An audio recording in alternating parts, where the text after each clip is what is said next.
Hello. നാട്ടിൽ വന്നപ്പോൾ മുതൽ ഇങ്ങനെ ഡേ ഇൻ മൈ ലൈഫ് എടുക്കണം എന്നിങ്ങനെ ആലോചിക്കായിരുന്നു. ഇന്നായിരുന്നു അവസരം കിട്ടിയത്. അങ്ങനെ ഞാൻ രാവിലെ 10 മണിയായപ്പോൾ എണീറ്റ് ബ്രേക്ക്ഫാസ്റ്റ് കഴിക്കുകയാണ്. ഒരു ദോശയും ചമ്മന്തിയും മാത്രമേ എടുത്തിട്ടുള്ളൂ. പിന്നീട് ഞാൻ കുറേ കഴിഞ്ഞിട്ട് ഒരു ദോശയും കൂടെ കഴിച്ചു. അതിൻ്റെ വീഡിയോ ഞാൻ എടുത്തില്ല. ആം, ഞാൻ 2 ദോശ ടോട്ടലി കഴിച്ചിട്ടുണ്ട്. അതിനുശേഷം റൂമിലോട്ട് ചെന്നപ്പോൾ ഇതായിരുന്നു റൂമിൻ്റെ അവസ്ഥ. എൻ്റെ അമ്മ വൻ ഷോക്കായിരുന്നു. ഇനിയിപ്പം ഓർഗനൈസേഴ്സ് കുറച്ച് വരാനുണ്ട്. എന്നിട്ട് വേണം ആ തുണിയൊക്കെ പറക്കി കൂട്ടി വെക്കാൻ. അതിനുശേഷം മഴക്കോളുണ്ടായിരുന്നു. ഞാൻ ടി വി കാണാനിരുന്നത്. ടി വി കാണാനിരുന്നിട്ട് ടി വിയിൽ എന്തെങ്കിലും ഉണ്ടോ? അതും ഇല്ല. ഇങ്ങനെ മാറ്റി മാറ്റി മാറ്റി അവസാനം ഒരു ചാനൽ കിട്ടി, അത് വെച്ചു. അതിനുശേഷം മഴ പെയ്തു.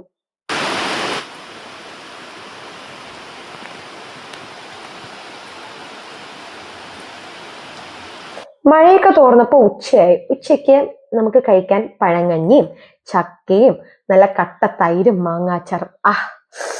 അന്തസ്. നല്ല ടേസ്റ്റ് ആയിരുന്നു. അതിനുശേഷം ഒരു ഉച്ച കഴിഞ്ഞ് കുറച്ച് കഴിഞ്ഞപ്പോഴത്തേക്ക് അമ്മയുടെ ഫ്രണ്ട് വന്നു. മാമി മണ്ടയ്ക്കാട് പോയി പൊങ്കാല ഇട്ടോണ്ട് വന്നതാ. അങ്ങനെ ആ പൊങ്കാല കുറച്ച് കഴിച്ചു. അത് കഴിഞ്ഞിട്ട് വൈകിട്ടായപ്പോഴത്തേക്കും ചായയും നല്ല മുട്ട ബജിയും കോളിഫ്ലവർ ബജിയും കൂട്ടി ഒരു പിടി പിടിച്ചു. മുട്ട ബജി എൻ്റെ അമ്മ ഒരു രക്ഷയില്ലായിരുന്നു. എനിക്ക് മുട്ട പൊതുവെ ഇഷ്ടമായതുകൊണ്ട് തന്നെ ഒരു 3 എണ്ണം ഞാൻ അകത്താക്കി. അതിനുശേഷം ഒരു 9 മണിക്ക് നമ്മൾ ദൃശ്യം 3 ബുക്ക് ചെയ്തിട്ടുണ്ടായിരുന്നു.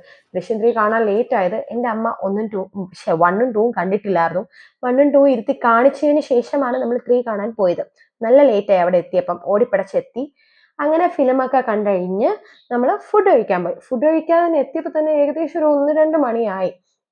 ആർക്കും അത്ര വിശപ്പൊന്നും ഇല്ലായിരുന്നു. പിന്നെ മന്തിയും ബറോട്ടയൊക്കെ ഓർഡർ ചെയ്തു. മന്തി എൻ്റെ മന്തി ലവർ ചേച്ചിക്ക് വേണ്ടിയായിരുന്നു മന്തി. അതിനുശേഷം ഞാൻ ഒരു ബറോട്ടയും ബീഫും കഴിച്ചു. കാരണം ഞാൻ പറഞ്ഞല്ലോ, രാത്രി ആയതുകൊണ്ട് തന്നെ തീരെ വിശപ്പില്ലായിരുന്നു. അതിനുശേഷം ലാസ്റ്റ് ഒരു ലൈമിൽ അത് തീർത്തു. ഫുഡ് തീർത്തതിന് ശേഷം വീട്ടിലോട്ട് പോവാണ്. അപ്പൊ ഇത്രേ ഉള്ളൂ. Okay, bye, Tata.